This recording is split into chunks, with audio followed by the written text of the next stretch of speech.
जब दिल्ली में आप ठहर के इन छिछोरे हरकतें करेंगे, वही 15 मिनट वाला भाषण देंगे, तो आप इस बात को याद रखिएगा, इसका असर तमाम दिल्ली के हमारे हिंदू भाइयां जो भारतीय जनता पार्टी को नहीं जिताना चाहते, उनके लिए भारतीय जनता पार्टी को जिताने का एक साफ रास्ता बनेगा। इसके लिए मोदी जी मुबारक, आपके प्यादे अल मदद या ओवैसी के नाम से वो लोग दिल्ली में आज से कैंपेनिंग शुरू करे हैं। जब उत्तर प्रदेश में मुलायम सिंह और अखिलेश यादव की जब सरकार हुआ करती थी, असदुद्दीन ओवैसी साहब बार बार कई बार इस बात को जिक्र किया था कि उत्तर प्रदेश में मेरे 71 रैलीज प्रोग्राम्स उत्तर प्रदेश के अंदर मेरे कैंसिल किए जा रहे हैं। लेकिन मैं इस बात को वाजे कर दूं, जब से उत्तर प्रदेश में योगी आदित्यनाथ की हुकूमत आई है, तब से लेकर आज तक असदुद्दीन ओवैसी साहब का एक भी प्रोग्राम कैंसिल नहीं किया गया, बल्कि असदुद्दीन ओवैसी साहब को हेलीकॉप्टर्स का परमिशन दिया गया, उनके लिए जेड सिक्योरिटी उत्तर प्रदेश के अंदर प्रोवाइड की गई।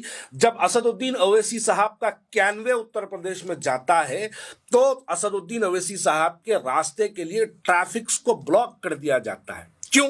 उत्तर प्रदेश में मुलायम सिंह क्यों रोकना चाहता था, और उत्तर प्रदेश के अंदर, उसी उत्तर प्रदेश के अंदर योगी आदित्यनाथ इनको वेलकम क्यों करना चाहता? एक लड़का लड़की के नाम से आईडी बनाता है, आके मुझे माँ बहन की गालियां देता है, तो आप क्या चाहते हैं कि मैं उसको माँ बहन की गालियां दूं? दे सकता हूं, मैं भी हैदराबाद पुराने शहर याकुतपुरे का हूं, गालियां इतने दूंगा कान में से खून निकलना। साहब का एक अजीब रिकॉर्ड है। साहब जिस जिसको जिताओ बोलते हैं उन्हें पक्का हारता, और साहब जिस जिसको हराएंगे बोलते वो लोग पक्का जीतते। साहब जो जो बोलते हैं ना, उसका अपोजिट होता है। बल्कि मैं तो यहां तक कह दूं कि साहब इस वक्त कम्युनिटी के लिए साहब एक नखीब मिल्लत नहीं है, साहब मन्नू से मिल्लत है, जो मिल्लत के अंदर मन्नूसियत फैलाते हैं, जो मिल्लत को एक अजीब सी राह से मेंबर वो ख्वाबों के महल तामीर करते हैं, गमे मरहम नहीं करते, फकत तकरीर करते हैं। मुबारक मोदी जी, आपको दिल्ली मुबारक। इसलिए दिल्ली मुबारक क्योंकि हैदराबाद से दिल्ली में आज से कैंपेनिंग शुरू हुई है। आज से हैदराबाद की हमारी एक क़यादत दिल्ली में पहुंची है। अब फिर वहां पहुंचने के बाद फिर वही 15 मिनट, फिर वही घड़ियां, फिर वही महाराष्ट्र, फिर वही भड़काऊ भाषण, फिर वही जलवा जलवा, फिर वही तेरा मेरा रिश्ता क्या। इससे फायदा रास तौर पे जैसे महाराष्ट्र में भारतीय जनता पार्टी को पहुंचा, वैसी ही दिल्ली के अंदर मुकम्मल पूरे सीटों पर भारतीय जनता पार्टी को फायदा पहुंचेगा। थोड़े अनपढ़ जाहिल गंवार, जिनको मैं मुरीद के नाम से पुकारता हूं, वो मुरीदा आके बोलेंगे नहीं नहीं भाई साहब तो 4 6 7 सीटें लड़ लेना। वो 4 6 7 से क्या पूरी दिल्ली में क्या होगा बोल के पूछेंगे। आजकल सोशल मीडिया का जमाना है। मैं एक कमरे में बैठ के एक वीडियो बना रहा हूं जो जहां की दुनिया के कोने तक पहुंच सकती है सोशल मीडिया के जरिए। जब दिल्ली में आप ठहर के इन छिछोरे हरकतें करेंगे, वही 15 मिनट वाला भाषण देंगे, तो आप इस बात को याद रखिएगा, इसका असर तमाम दिल्ली के हमारे हिंदू भाइयां जो भारतीय जनता पार्टी को नहीं जिताना चाहते, जो किसी एक सेकुलर पार्टी को या फिर भारतीय जनता पार्टी से कम जहर रखने वाली पार्टी को जिताना चाहते हैं, उनके लिए भारतीय जनता पार्टी को जिताने का एक साफ रास्ता बनेगा। इसके लिए मोदी जी मुबारक, आपके प्यादे अल मदद या ओवैसी के नाम से वो लोग दिल्ली में आज से कैंपेनिंग शुरू करे हैं, उसके लिए आपको मुबारक। देखिए, मैं यहां पर मेरे इस नाजरीन को याद दिलाना चाहता हूं, जब उत्तर प्रदेश में मुलायम सिंह और अखिलेश यादव की जब सरकार हुआ करती थी, असदुद्दीन ओवैसी साहब बार बार कई बार नेशनल मीडियाज में और कई जलसों में, मुझे याद है चंचलगुड़ा ग्राउंड के जलसे में भी उन्होंने इस बात को जिक्र किया था कि उत्तर प्रदेश में मेरे 71 रैलीज प्रोग्राम्स उत्तर प्रदेश के अंदर मेरे कैंसिल किए जा रहे हैं।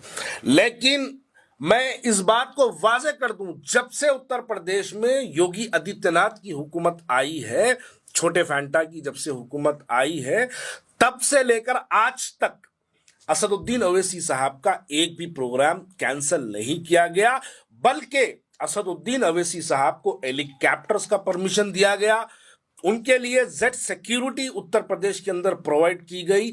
जब असदुद्दीन ओवैसी साहब का कैनवे उत्तर प्रदेश में जाता है, तो असदुद्दीन ओवैसी साहब के रास्ते के लिए ट्रैफिक को ब्लॉक कर दिया जाता है। क्यों?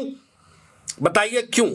भाई उत्तर प्रदेश में मुलायम सिंह क्यों रोकना चाहता था, और उत्तर प्रदेश के अंदर, उसी उत्तर प्रदेश के अंदर योगी आदित्यनाथ इनको वेलकम क्यों करना चाहता?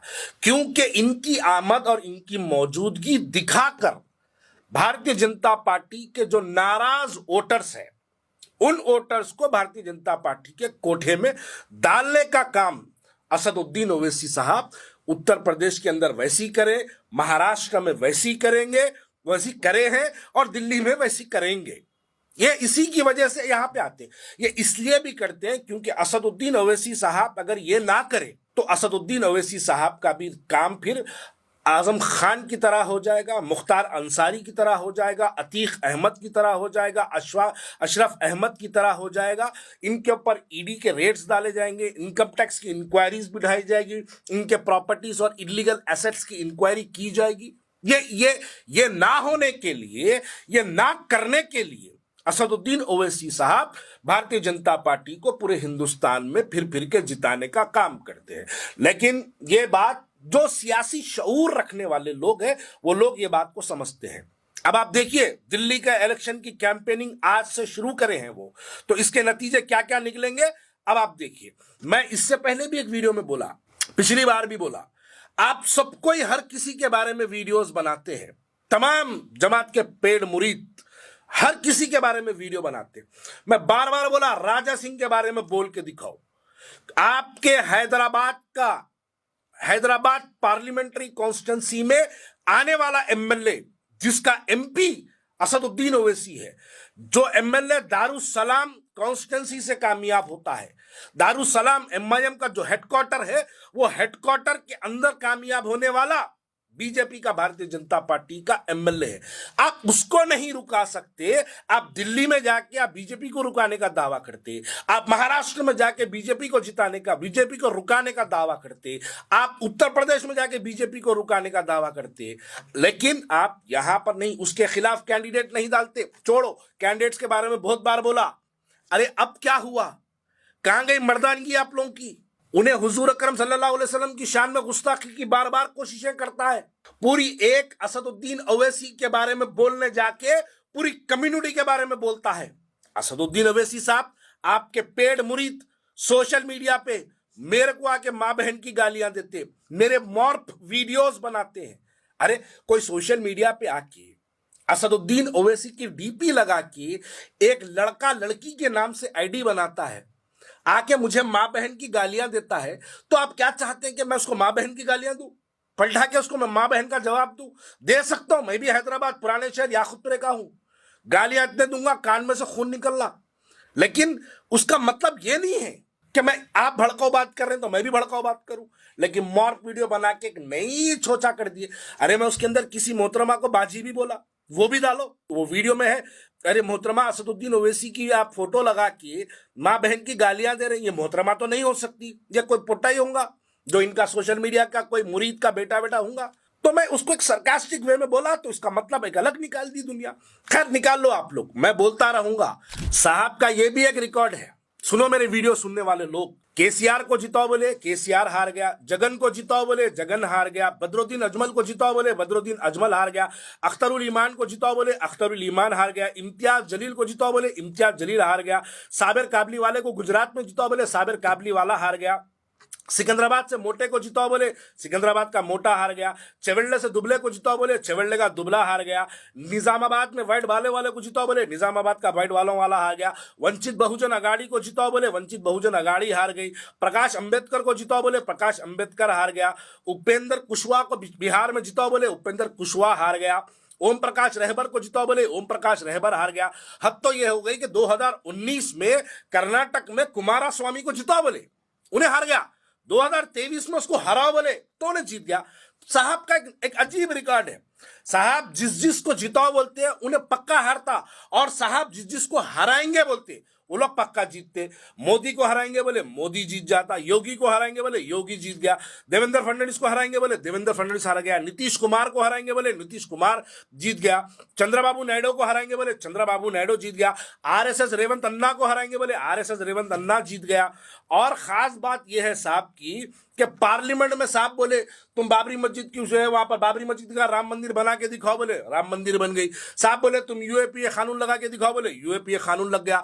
साहब बोले तुम ट्रिपल तलाक का कानून ला के बताओ, बोले ट्रिपल तलाक का कानून। साहब जो जो बोलते हैं ना उसका अपोजिट होता है। बल्कि मैं तो यहां तक कह दूं कि साहब इस वक्त कम्युनिटी के लिए साहब एक नखीब मिल्लत नहीं है, साहब मन्नू से मिल्लत है, जो मिल्लत के अंदर मन्नूसियत फैलाते हैं, जो मिल्लत को एक अजीब सी राह दिखाते हैं।